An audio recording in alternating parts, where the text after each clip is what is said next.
الحمد لله الحمد لله الذي أنزل السكينة في قلوب المؤمنين ليزدادوا إيمانهم مع إيمانهم.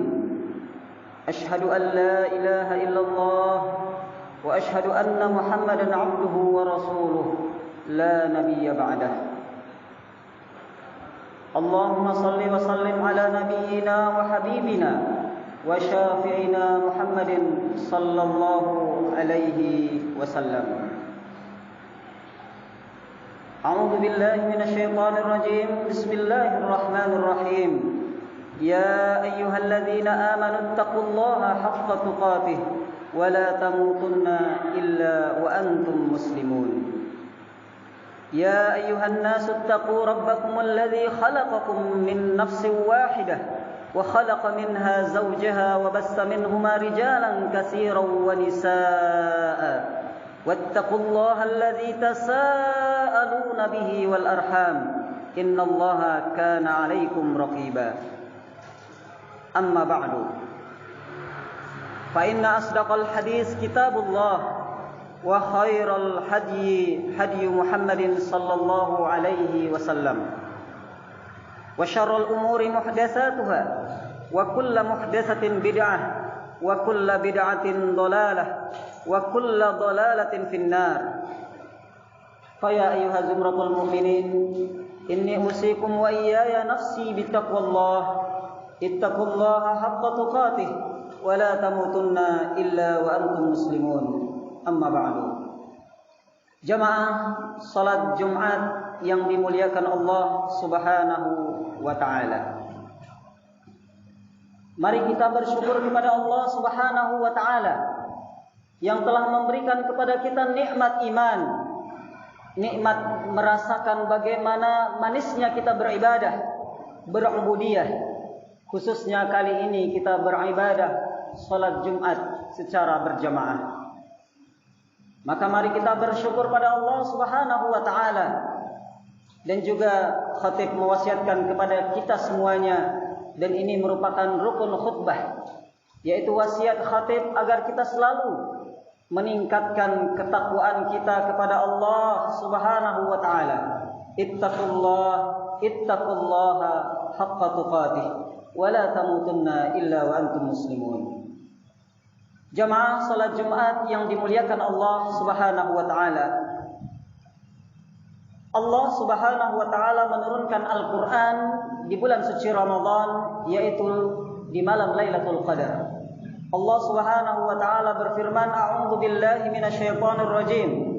Bismillahirrahmanirrahim. Inna anzalnahu fi Lailatul Qadar. Wa ma adraka ma Lailatul Qadar. Lailatul Qadri khairun min alfi syahr." Allah Subhanahu wa taala menegaskan, kami Allah menurunkan Al-Qur'an di malam Lailatul Qadar. Malam Lailatul Qadar malam yang sangat mulia. Maka kita orang Islam yang membaca Al-Qur'an tentu akan menjadi mulia karenanya, karena Al-Qur'an adalah sesuatu yang sangat mulia. Ma'asyiral muslimin rahimakumullah. Tema khutbah pada kali ini, khatib akan menyampaikan sebuah tema tentang bagaimana keutamaan membaca Al-Quran. Ma'asyiral muslimin rahimakumullah.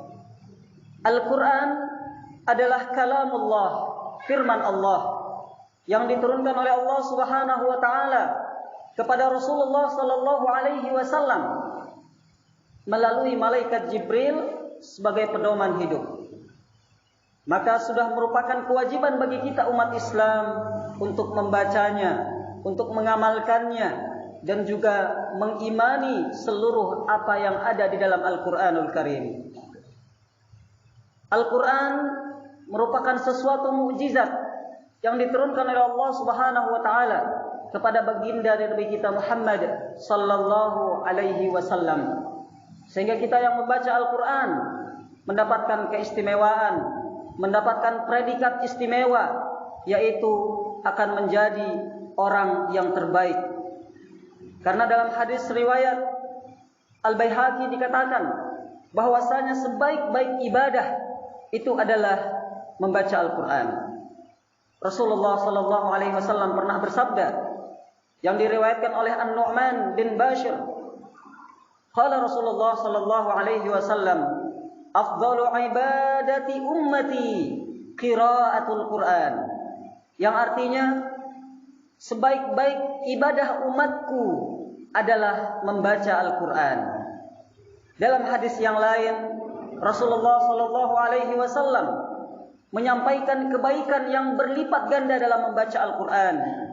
Dalam hadis riwayat At-Tirmidzi dikatakan bahwasanya an Abdullah bin Mas'ud yaqul qala Rasulullah sallallahu alaihi wasallam, "Man qara'a harfan min kitabillah falahu bihi hasanah wal hasanatu bi asyri amsalha la aqulu alif lam mim harfun walakin alif harfun wa lam harfun wa mim harfun."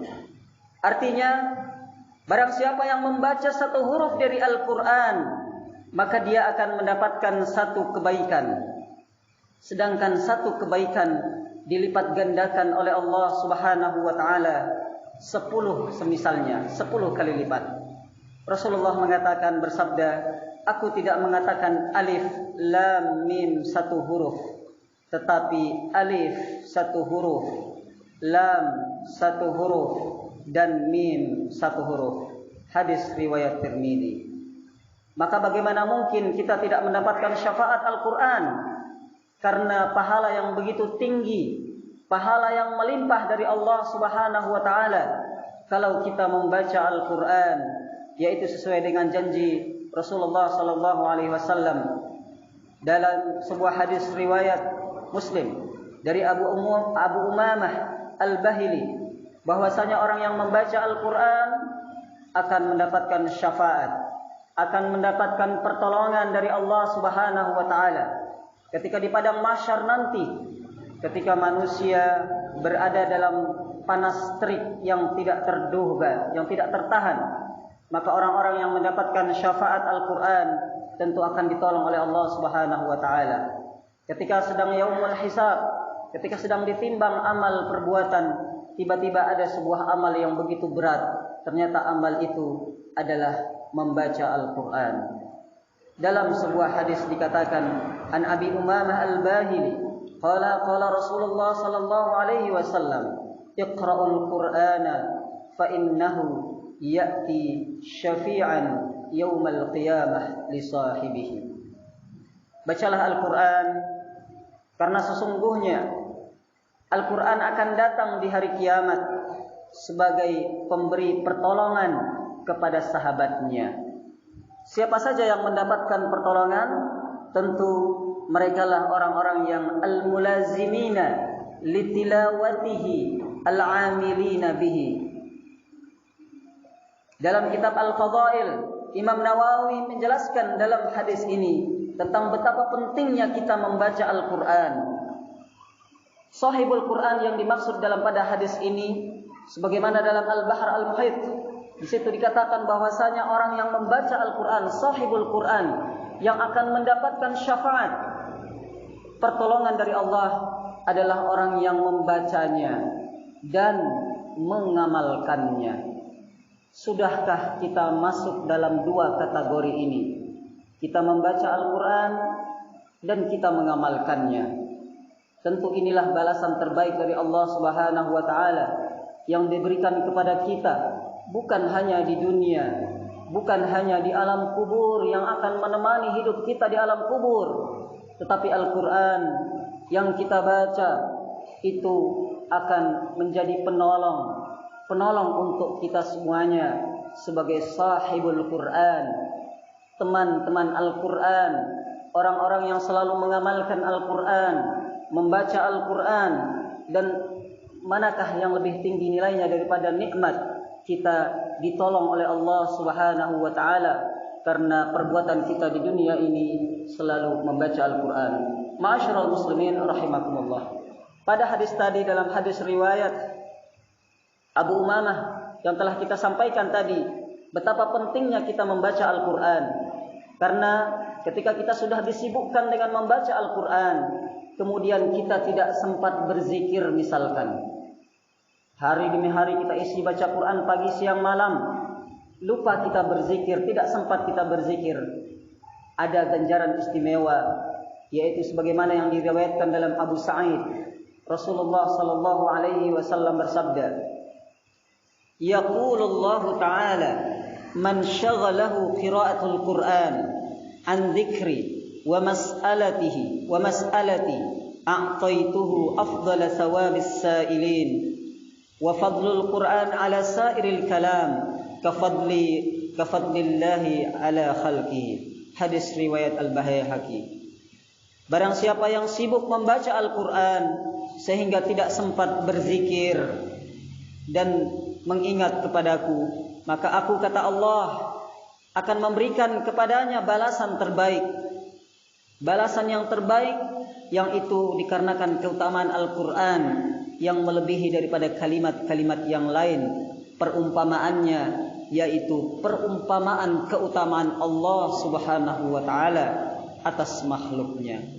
Inilah keistimewaan yang sangat mulia yang harus kita raih saat-saat ini, di bulan yang sangat mulia, waktu yang sangat terbuka luas kita membaca Al-Quran, sehingga ketika kita membaca Al-Quran kita akan dikelilingi oleh para malaikat, orang-orang yang selalu bergemar membaca Al-Quran, yaitu memiliki kelebihan, mereka akan dikelilingi oleh para malaikat. Sebagaimana dalam sebuah hadis Rasulullah sallallahu alaihi wasallam bersabda, yaitu dari Aisyah radhiyallahu anha, alladhi yaqra'ul Qur'ana wa huwa mahirun bihi ma'as safaratil kiramil bararah walladhi yaqra'ul Qur'ana wa yatata'ata fihi wa huwa alaihi syaqun lahu ajrani. Dari Aisyah, istri Rasulullah sallallahu alaihi wasallam, Aisyah radhiyallahu anha, beliau pernah berkata bahwasanya Rasulullah sallallahu alaihi wasallam pernah bersabda, orang-orang yang membaca Al-Quran dan ia lancar, ia mahir, ia pandai, ia mampu membaca Al-Quran dengan baik, dengan fasih, dengan benar, dengan sesuai hukum tajwid, maka dia akan bersama para malaikat yang mulia dan malaikat yang selalu berbakti kepada Allah Subhanahu wa taala. Inilah pahala yang luar biasa, keistimewaan yang luar biasa yang diberikan oleh Allah untuk orang-orang yang membaca Al-Quran, yaitu ketika benar bacaannya dia akan dikelilingi oleh para malaikat yang mulia. Lalu bagaimana dengan orang yang tidak mahir, yang masih terbata-bata, yang masih belajar alif bata, yang masih ngajinya 1 lembar 1 jam, yang masih belajar Iqra, masih belajar tajwid dan sebagainya? Tentu keistimewaannya ada 2 pahala juga yang akan Allah berikan kepadanya. Masya Allah, luar biasa pahala yang Allah berikan kepada kita, orang-orang yang selalu membaca Al-Quran dan orang-orang yang selalu mengamalkan Al-Quran. Ma'asyiral muslimin rahimakumullah. Pada kesempatan kali ini khatib juga ingin menyampaikan bahwasanya membaca Al-Quran di bulan suci Ramadan adalah suatu kebiasaan yang sangat mulia. Jangankan di bulan suci Ramadan, selain bulan suci Ramadan saja Al-Quran sudah sering kita baca. Kalau kita melihat bagaimana para imam yang soleh, Imam Syafi'i misalkan menghatam Al-Quran 60 kali di bulan suci Ramadan. Kita ketika sudah khatam 1 kali alhamdulillah, bisa 2 kali alhamdulillah, bisa 3 kali alhamdulillah. Sangat merugi kita yang tidak pernah khatam Al-Quran di dalam hidup kita. Apalagi di bulan suci Ramadan ini, Allah lipat gandakan pahala, Allah lipat gandakan ganjaran untuk kita semuanya, agar selalu memperbanyak bacaan Al-Quran, agar selalu tadarus Al-Quran, agar selalu kita mentadabburi ayat-ayat Allah Subhanahu wa taala. Dan inilah amalan yang sangat mulia yang dicontohkan oleh Rasulullah sallallahu alaihi wasallam. Ma'asyiral muslimin rahimakumullah. Di akhir khutbah yang sangat singkat ini, karena memang Merupakan ciri daripada khutbah yang baik itu adalah salatnya itu lebih lama daripada khutbahnya. 5 golongan orang yang membelakangi Al-Quran, tentu orang yang berpaling dan tidak mau mendengarkan Al-Quran, tidak mau mengimani Al-Quran, berpaling dari mengamalkan Al-Quran meskipun membaca dan mengimaninya, berpaling dari menegakkan dan menggunakan hukum-hukum Al-Quran. Itu juga merupakan golongan-golongan yang berpaling dan membelakangi Al-Quran. Na'udzubillah, summa na'udzubillah. Jangan sampai kita menjadi orang-orang yang selalu membelakangi Al-Quran, yang menjadikan Al-Quran hanya sebagai hiasan mushaf-mushaf Al-Quran di rumah kita yang belum pernah kita baca. Kita buka kembali, kita pelajari, kita amalkan, dan tentu ini semuanya akan menjadi amal soleh untuk kita semuanya. Amin, amin ya Allah ya Rabbal Alamin. Mudah-mudahan kita semuanya kaum muslimin dimanapun berada menjadi orang-orang yang selalu mempelajari Al-Quran dan mengajarkannya. Khairukum man ta'allama Al-Quran wa 'allamah. Sehingga kita menjadi orang-orang yang mendapatkan pertolongan dari Allah Subhanahu wa taala. Amin ya Rabbal Alamin. Aqulu qawli hadha fastaghfirullah innahu huwal ghafurur rahim.